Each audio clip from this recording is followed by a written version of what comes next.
Hi everyone, welcome back to my art journal channel. It's been a minute since I've done anything art journal wise, and it's because, I started out with this Becoming Grounded journal, and I did a couple of pieces, and I also did a canvas. I don't know where the canvas is, but anyway, after I did that, I felt like I didn't have the need for this right now.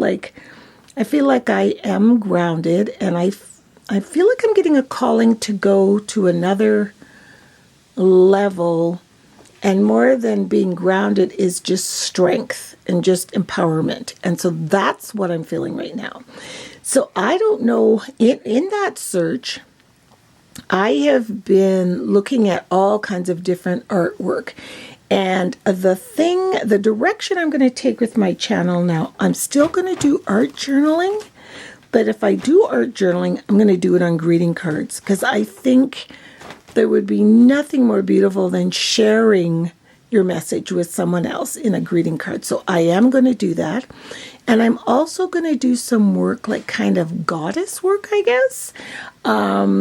Chakra work, that kind of stuff.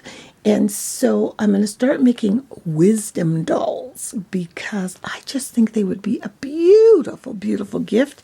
It's an expression of art. They're mixed media, and they're just total fun. So today I'm going to attempt making my first wisdom doll. So I want to show you what supplies you're going to need to start off. If you want to make one, you can make a happy doll. You can make one that's for love, one for protection, whatever you want. The sky's the limit. These are so ancient and old, and people have been doing these for thousands of years.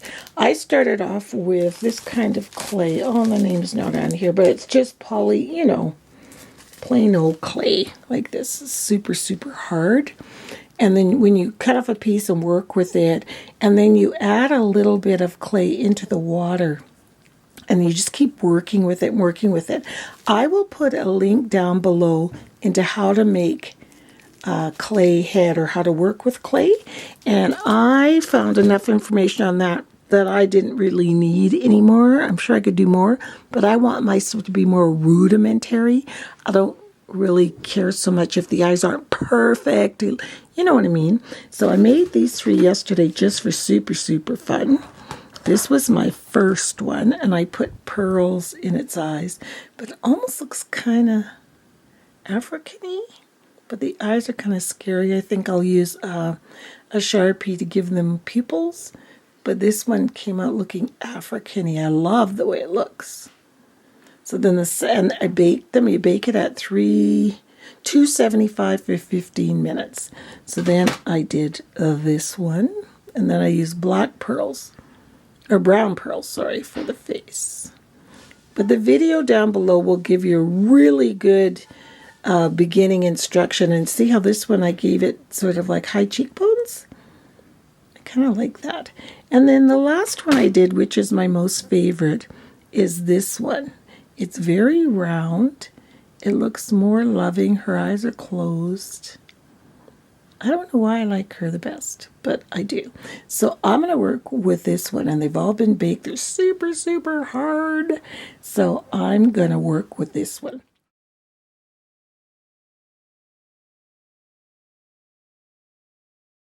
Last night, Richard and I went out for a walk, and I found some branches. Dolls are their base is on a branch. I have another one over here somewhere. Here it is. And if you can start with a branch that has a Y shape in it, like that, and then you can trim it later. Like I just found all these ones because it was late at night. I just took them off the tree and thought I'd play with them later. But today I'm going to work with this one. So at some point I'm going to be gluing my pretty girl's head into the middle like that. You see?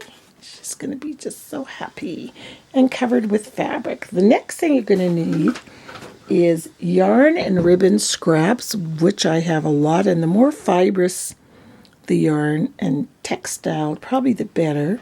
You know, that eyelash yarn would work great. All that kind of stuff. And then I have a complete plethora of scraps of fabric. And it's in this big bag right here. I'll just move the camera. So what you do is going to just tear little strips of fabric. So I'm going to go ahead and get some of that done first.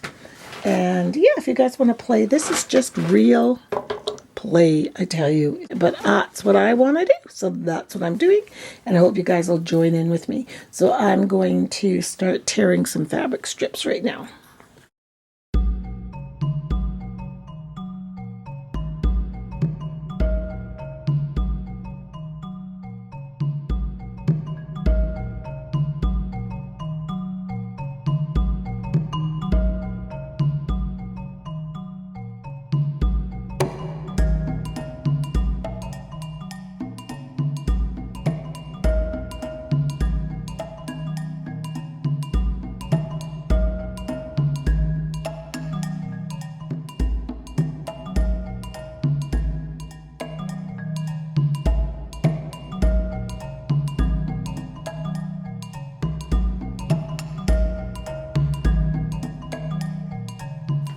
So I've got a pile here that I'm going to start with right here.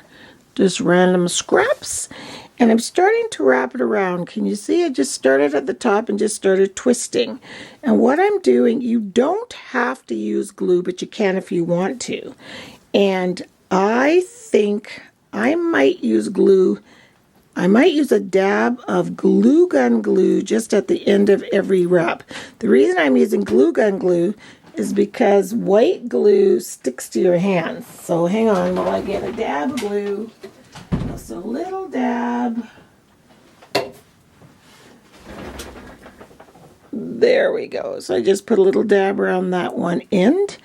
And I mean, this sticks too, but it comes out, it rolls off so much easier to me. White glue is a big mess. So I was just saying to Richard, I cannot believe I had all these African print fabrics. Kente cloth, my mother had given it to me, and oh, that's awesome sauce for this. So just because I wanted to, you want to speak to your own heritage. So I'm just going to keep going. I'll show you what I literally am just twirling it around, you see? Twirling it, no biggie. When I get down here, I'm just going to keep going over the Y, and I might bring it back over where it crosses here in the middle.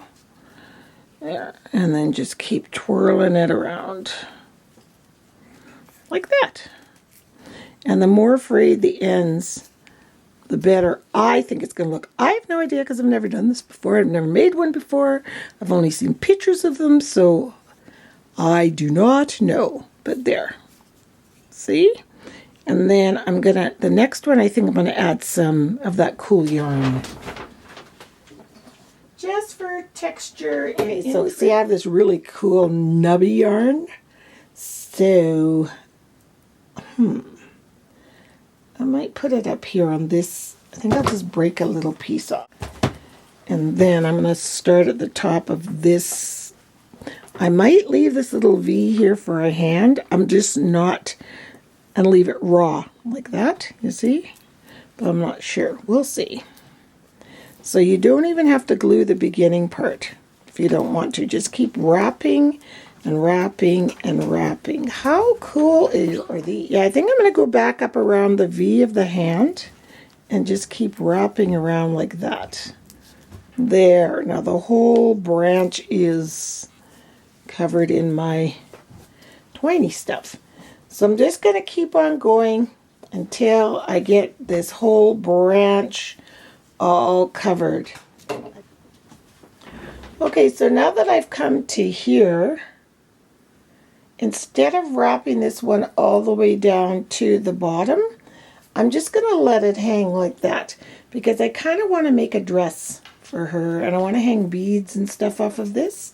And then I can always go trim it later, but right now I just want to leave it like that. So I'm just going to continue to do that with all of these ones here so that she ends up having a really long, beautiful, gorgeous, see, dress. So really all I have to do is go around once or twice.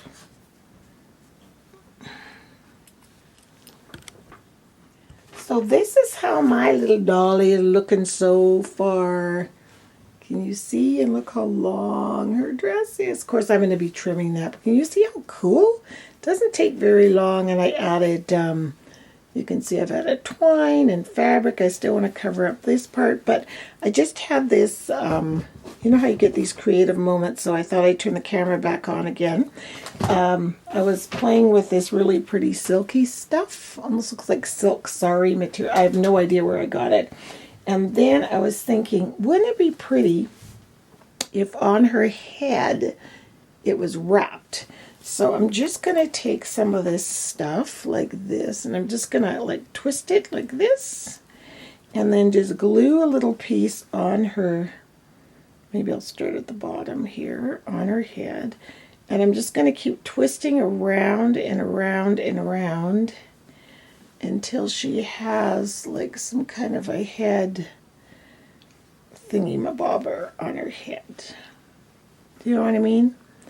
Like sort of like it'll just keep going around until I decide I've made enough.